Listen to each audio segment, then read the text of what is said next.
da Bíblia. Qual é o primeiro livro da Bíblia? Gênesis. Ah, vocês estão bons. Afiado na Bíblia. Nem precisa vir na aula de segunda-feira.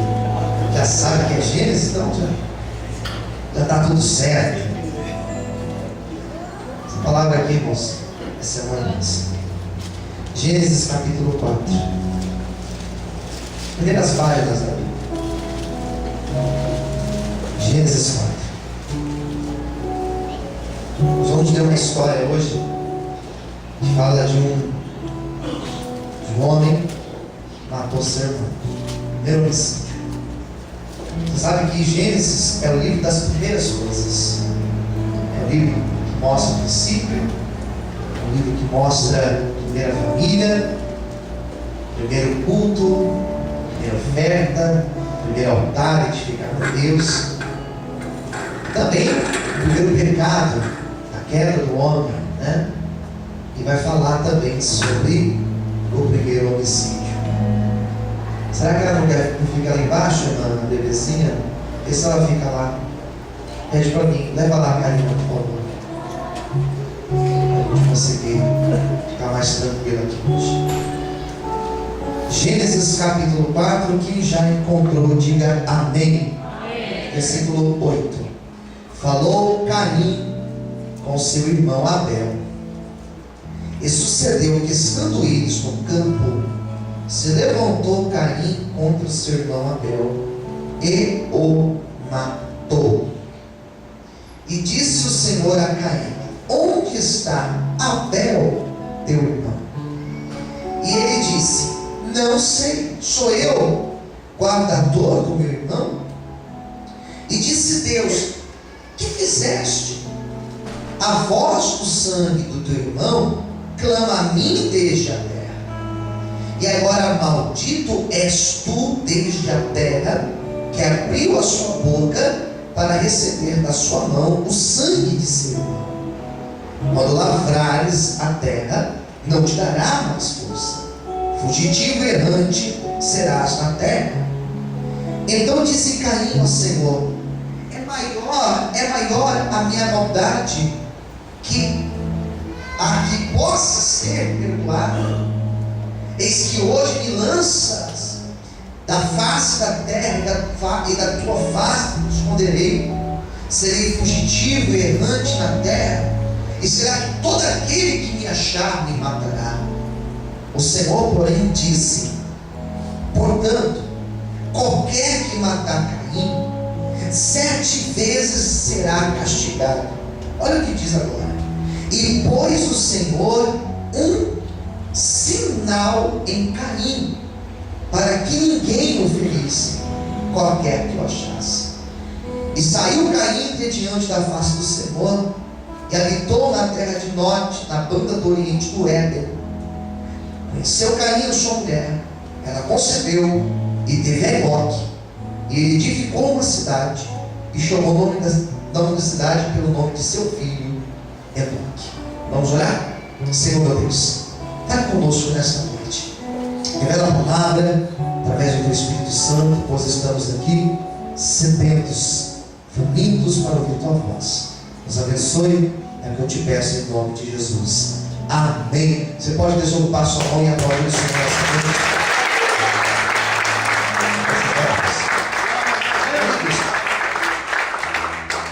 Temos aqui nomes, temos aqui vários nomes, e nós vamos ler depois um pouco mais esse capítulo. Nós vamos ver que tem outros nomes mais, mas 2 nomes aqui são principais, 2 irmãos. Diz a Bíblia que Adão e Eva, quando eles foram expulsos do jardim do Éden, quando eles cometem o pecado, eles comem daquela árvore, do fruto daquela árvore, e Deus desce ao jardim como fazia sempre, e Deus encontra os 2, e por consequência do pecado eles foram expulsos do jardim. Eles saem da presença do Senhor, daquele jardim, e agora eles precisavam trabalhar. Adão tinha que trabalhar na terra. para colher. Agora Eva teria dores de parto, dores terríveis a dar à luz. E diz a Bíblia que quando eles saem do jardim, Adão conhece Eva, tiveram relação e tiveram filho. E o primeiro filho que eles tiveram foi Caim. Esse Caim, ele era o filho mais velho, primogênito. O nome Caim significa, é um verbo, o termo parece um verbo, adquirir, com a ajuda de Deus. Ele teve Caim, e diz a Bíblia que passado o tempo, tiveram outro filho, que foi esse filho por nome de Abel. E esse Abel, o nome significa vapor, respiração. E esses dois filhos, eles eram filhos dos mesmos pais, tiveram a mesma criação, porém eles eram bem diferentes. Eles tinham um caráter diferente, eles tinham personalidades bem distintas. A Bíblia vai dizer que esse Caim, ele se torna um lavrador. Ele começa a trabalhar a terra, ele começa a ajudar no trabalho do campo. E diz a Bíblia que Abel, ele resolve ter uma outra profissão. Não queria trabalhar com terra, não queria trabalhar com os frutos, mas ele se torna alguém que cuidava de gado, um pecuarista, digamos assim. E eles começam a crescer, e eles começam a ter um relacionamento como irmãos têm, com as suas brigas, com as suas brincadeiras, com seus problemas de convivência, como dois irmãos normais, como você com seu irmão, com a sua irmã. E eles vão crescendo, e diz a Bíblia que eles começam a aprender sobre Deus. E quando eles começam a aprender sobre Deus, eles começam a aprender sobre relacionamento com Deus. E eles começam a entender que era necessário ofertar a Deus, que o relacionamento com Deus também estava na esfera de apresentar a Deus uma oferta de sacrifício. E diz a Bíblia que certo dia os dois separaram uma oferta para levar à presença de Deus. Diz a palavra do Senhor que Abel foi lá no pasto, escolheu um belo de um novilho e trouxe aquele novilho para ofertar a Deus. E diz a Bíblia que Abel, ou melhor, diz a Bíblia que Caim foi lá dos frutos da terra que ele cultivava. Ele separa uma porção desse fruto e eles foram levar a Deus. As suas ofertas foram apresentadas a Deus.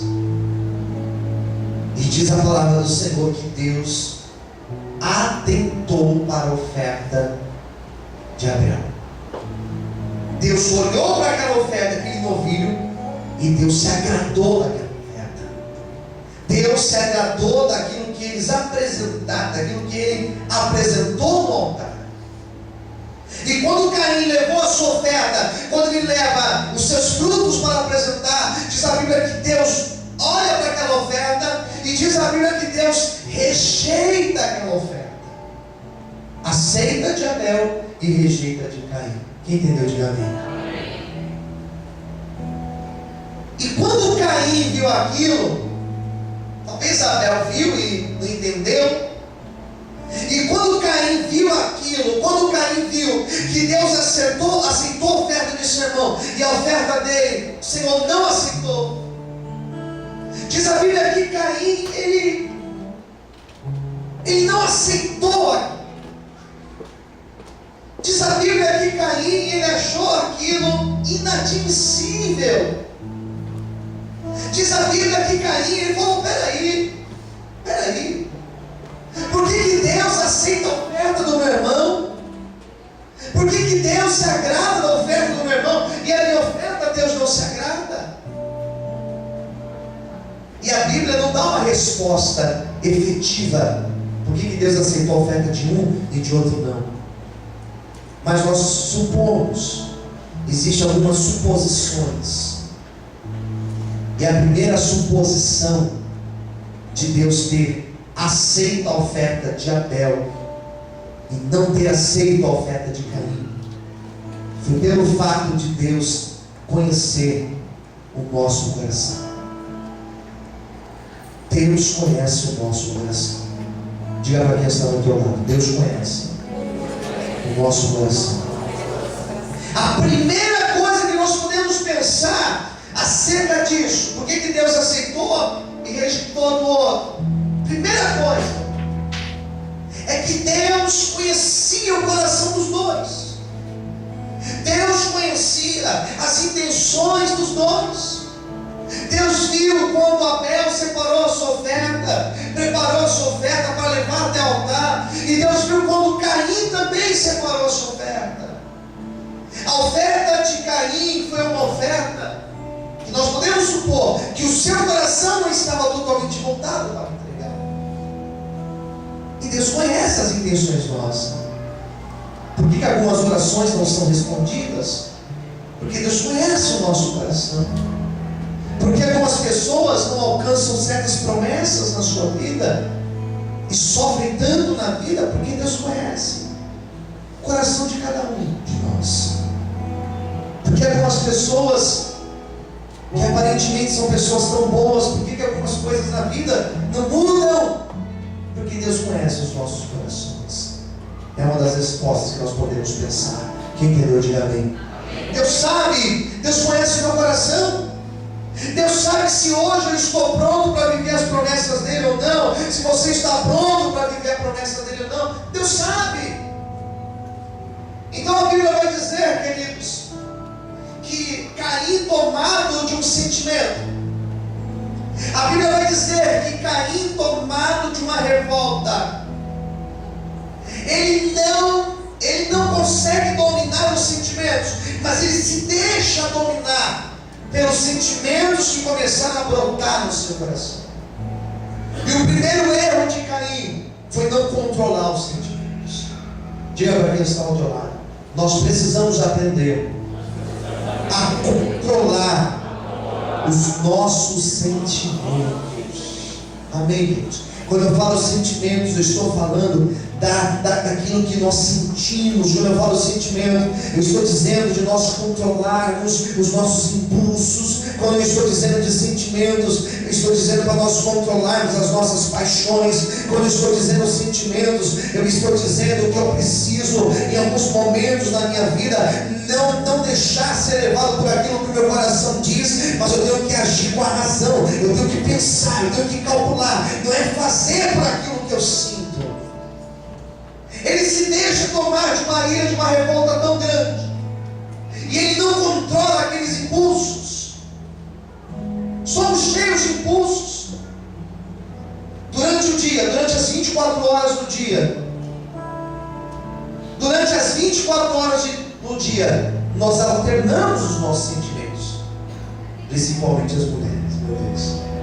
Apesar que os homens também alternamos. Talvez na hora que você está no trânsito, talvez se você for agir pelo teu sentimento, você vai acelerar teu carro e vai sair derrubando tudo que está na frente. Quem nunca teve vontade de fazer isso no trânsito? Quem nunca teve vontade de ter um carro bem grande e sair por cima de tudo que está na frente? Quem nunca quis resolver com as mãos?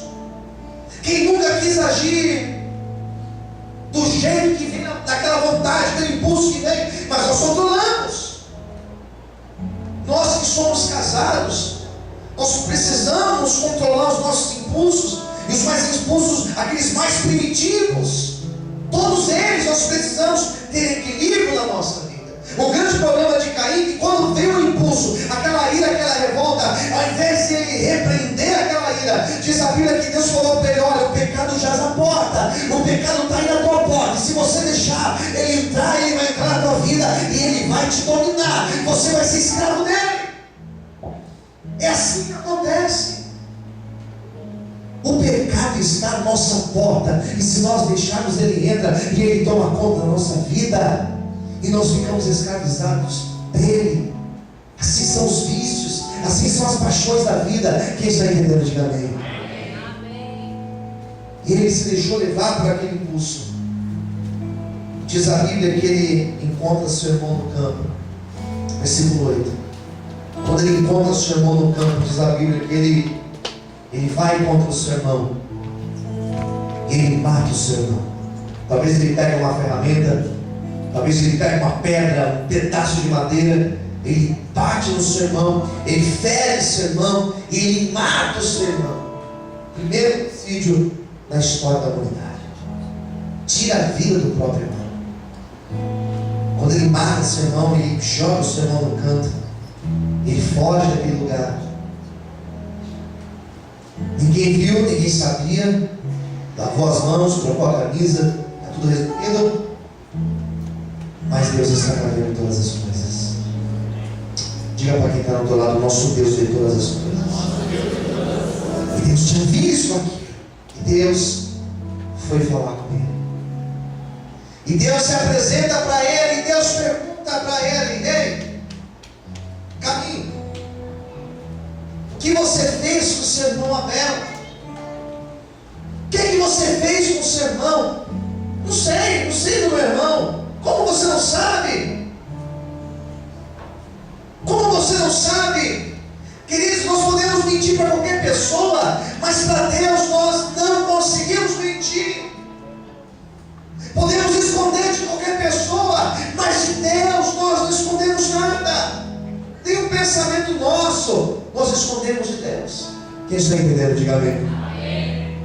Como assim? Você acha que eu não vi? Eu vi o que você fez com o seu irmão. E naquele momento a máscara de Caim, ela cai. A mentira cai. E não existe nenhum sentimento pior do que o sentimento de ser descoberto. É terrível você ser descoberto. Você mentir e ser descoberto. E a mentira dele cai por terra. E Deus falou assim: eu vi o que você fez. E Deus não vem com pedras. Deus não vem com uma espada para matar Caim. Deus não veio para ele com chicotes para o machucar. Mas quando Deus foi falar com Caim, dizendo a ele que tinha visto, que sabia de tudo, Deus não veio armado para destruir Caim, mas Deus veio com a possibilidade de dar a Caim uma nova vida.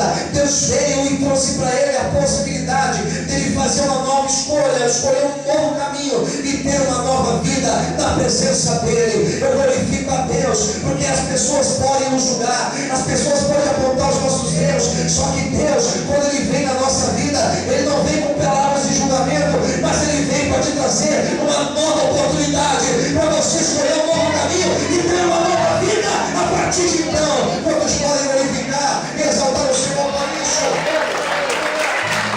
Aleluia! Queridos, Deus falou assim: eu não vou te matar, não vou pagar o mal que você fez com o mal.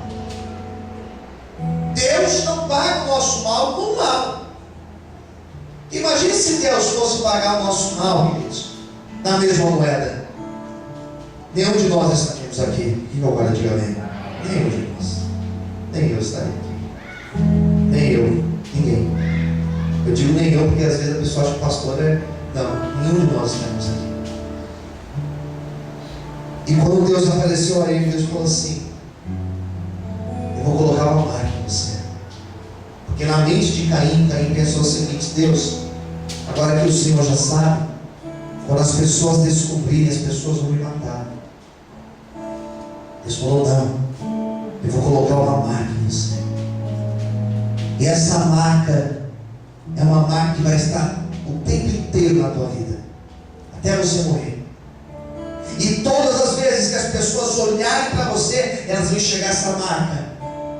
E aquela marca não era uma marca de alguém que matou. Aquela marca não significava que ele era um homicida. Aquela marca significava: eu errei, mas mas Deus me deu a possibilidade de mudar a minha vida, e Ele mudou a minha vida. A marca que Deus pôs em Caim era a marca da nova oportunidade de Deus para a vida dele. Nessa noite eu quero dizer que o nosso Deus, Ele está te dando uma nova oportunidade para você fazer diferente. Eu quero profetizar que esse ano nós faremos diferente, porque Deus, Ele vai abrir novas possibilidades de escolhas na nossa vida. Você pode glorificar e exaltar a Deus por isso. Aleluia!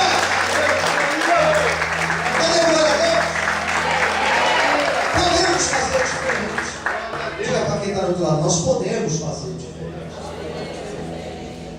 Aí sabe o que ele fez? Caim fez. Sabe o que ele fez? Fez errado de novo. Porque ele fez a pior loucura que alguém pode fazer. Diz a Bíblia que ele se afastou de Deus. Olha para quem está do outro lado e diga: não se afaste de Deus. Não se afaste de Deus. Ele se afasta de Deus. E ele foge da presença de Deus. Tem momentos na nossa vida que nós queremos fugir. Já teve vontade de fugir? Pergunte para o seu vizinho aí: já teve vontade de fugir na vida? Não é aquela música, vamos fugir para outro lugar, baby. Sabe tocar essa? Depois da palavra a gente conta ela. Não é se fugir não. Fugir, sumir do mundo. Ter vontade de desaparecer num lugar que ninguém te conhece. Quem já tem vontade de fazer isso? Diga amém. Amém. Todos nós. Só que para onde você for, os olhos de Deus estarão te vendo. Glória a Deus. Os olhos de Deus estarão te vendo. E ele foge, desaparece, ele some. Ele estava marcado. E quando ele some com aquela marca. Mas ele tinha no coração dele a ideia: Deus me deu uma oportunidade.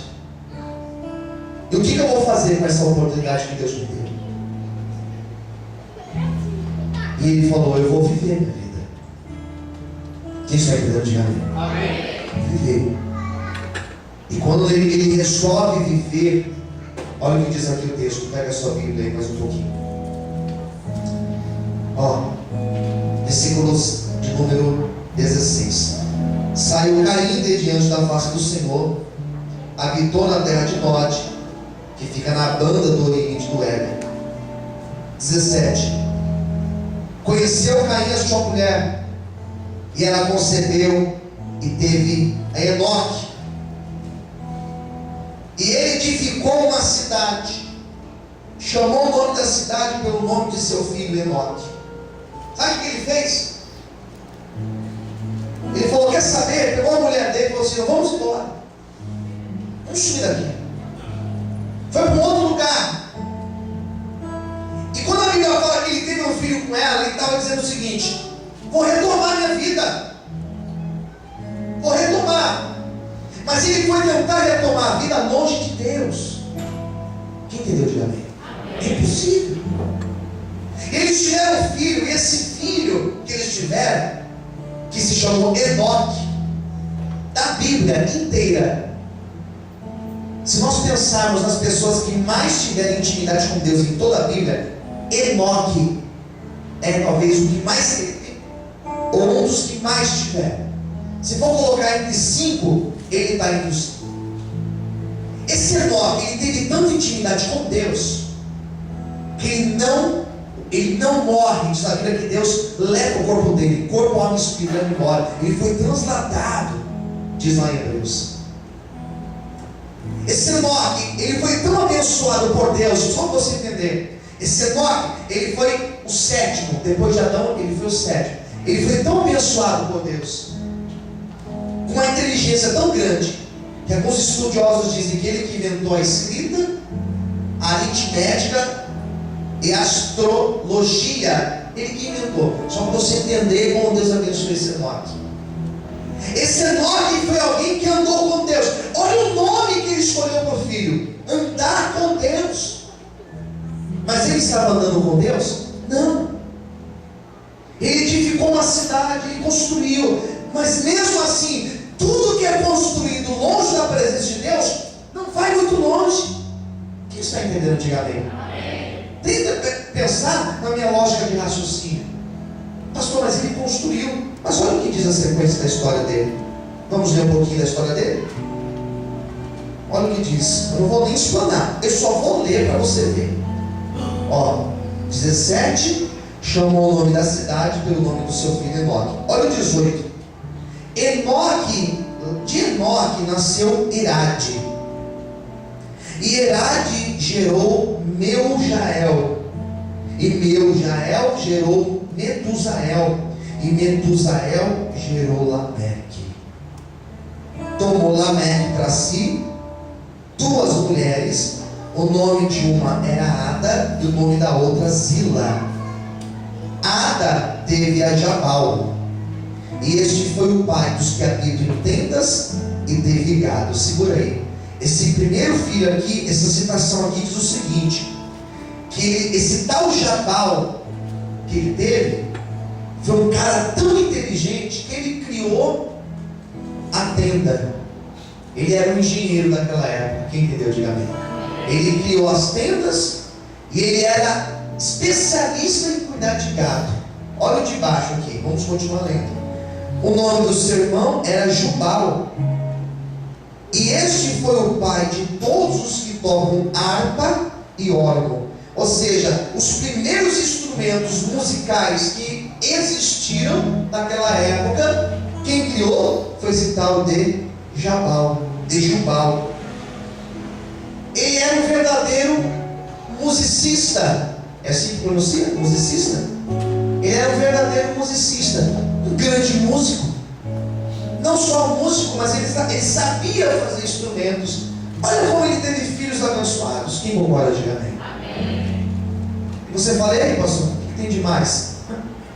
Olha aí, olha o drama agora, na sequência. Zila teve a Tubal-Caim.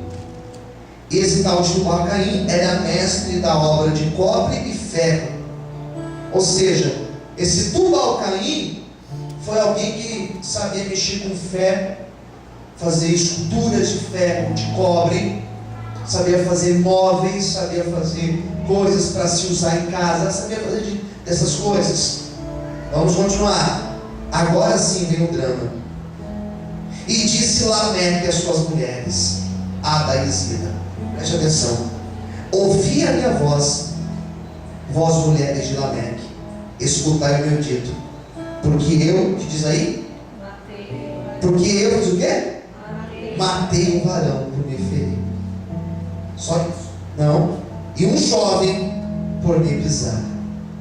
Porque 7 vezes Caim será vingado, mas Lameque 70 vezes 7. O que você percebe?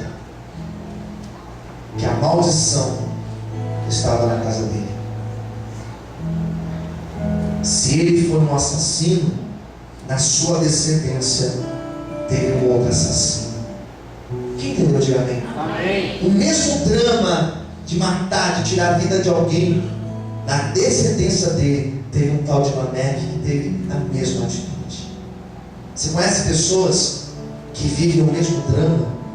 Você conhece pessoas que parece que a mesma história que a mãe viveu, que a avó viveu, ela também vive hoje? Você conhece pessoas que parece que o divórcio acompanha a família? Você conhece pessoas que parece que o vício da bebida acompanha a família inteira? Você conhece pessoas que parece que a família inteira é acompanhada por um espírito de miséria, pessoas que perdem tudo e perdem todos os projetos, perdem os sonhos, não conseguem nada na vida. Você conhece famílias que estão perseguidas por um espírito desenrolado, são pessoas que a vida inteira enrolada, não conseguem fazer nada, nada vai para frente. Conhece pessoas assim? Esse drama era o drama que eles estavam vivendo. Mas diz a Bíblia, queridos, diz a Bíblia que houve um basta, diz a Bíblia que houve uma ruptura. E nessa noite eu quero profetizar que se existe uma maldição na tua casa, na tua família te acompanhando, nessa noite Deus vai quebrar, Ele vai te libertar, Ele vai abençoar toda a tua geração, em nome de Jesus. Quantos podem aplaudir e glorificar o nome de Deus nessa noite? Se existe uma maldição na tua família,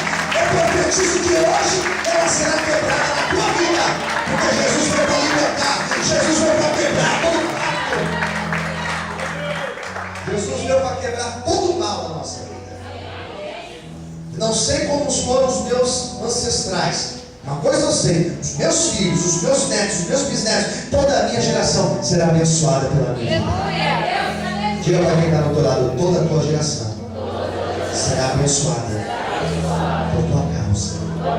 Quem entendeu? Diga amém. Você foi esse corte. Quem entendeu? Diga amém. Você foi esse corte. Pastor, mas será que pode voltar para nada? Você foi esse corte. Amém? Daí olha o que diz aqui. Já estou acabando a mensagem. Versículo 24. Ou melhor, 25. E tornou Adão a conhecer sua mulher. E ela teve um filho. Adão teve outro filho. E chamou seu nome Sete. Chamou seu nome Sete. Ou seja, Sete significa, não é sete o número. Sete significa rebento, filho. Chamou seu nome Sete. Porque disse ela: Deus me deu outra semente, outro rebento, né? Em lugar de Abel, porquanto Caim o matou. Olha o 26, que aqui eu vou fechar minha mensagem. E a Sete mesmo também nasceu um filho, e chamou seu nome Enos. Então se começou a invocar o nome do Senhor. Se você não entendeu, eu vou explicar para você. Teve Sete teve um filho chamado Enos. Esse Enos, através dele, a humanidade começou a buscar o Senhor. Quando começou a buscar o Senhor, toda a maldição foi desfeita. Toda a maldição que existia sobre a humanidade, quando se começou a buscar ao Senhor, quando nós começamos a buscar a Deus, deixa eu traduzir para você. Quando nós começamos a buscar a Deus, quando nós nos posicionamos, quando nós invocamos ao nome do Senhor, maldições são quebradas, palavras contrárias são quebradas, obras contra as nossas vidas são desfeitas, projetos que nunca iam para frente, esses projetos começam a caminhar para frente. E eu quero nessa noite profetizar sobre a tua vida, em nome de Jesus. Levanta sua mão para o céu. Eu profetizo que hoje, neste culto, começa um novo tempo de Deus na tua vida. Eu quero hoje profetizar que a partir da tua vida, que a partir do teu posicionamento, que a partir do teu levantar de mãos, a partir do seu profetizar, obras malignas serão quebradas e grandes obras de Deus serão feitas através da tua vida. Você não é comum, querido, querida, você não é comum. Deus te escolheu para que através da tua vida uma nova geração seja erguida, os teus filhos serão abençoados, a tua casa será abençoada, porque sobre a tua vida existe a bênção do Senhor, em nome de Jesus. Se você crê nisso, glorifique e aplauda o nome de Deus bem forte, aleluia. Aplauda o Senhor bem forte, glorifique a Deus. Feche os seus olhos, aplauda o Senhor, diga a Deus: receba essa palavra para a minha vida. Amém. Duas lições para nós fecharmos a pregação, para você guardar aí no teu coração. Impossível recomeçar algo. Impossível recomeçar algo longe da presença de Deus. Diga para o teu vizinho do lado: é impossível recomeçar algo longe da presença de Deus. E a segunda informação para você guardar aí no teu coração: quando nós invocamos a Deus, buscamos a Deus, toda a maldição é quebrada, é desfeita. E o mal não tem mais acesso à nossa vida. Essa é a palavra de Deus para você nessa noite. Deus quer que você seja feliz, que você tenha uma vida abençoada e que esse ano seja o melhor ano que você já teve em toda a tua vida. Você pode aplaudir o Senhor. Que Deus te abençoe em nome de Jesus. Nós vamos orar nesse momento. Nós vamos fazer uma oração.